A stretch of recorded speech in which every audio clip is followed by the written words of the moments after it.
Hello everyone, and a very good evening to all. Friends, last night I wrote a song, and now I'm going to perform this song in front of all of you. And I really like to dedicate this song for the one who stole my heart at the very first sight. For the special one, my special one.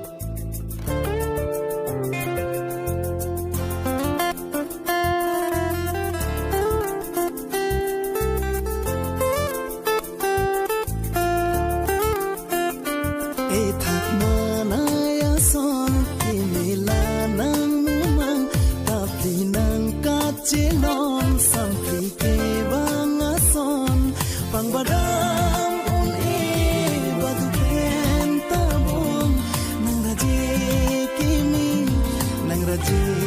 kimi e thak mana ya son kimi la nang mumang tapi nang ka chilon sampai ke banga son.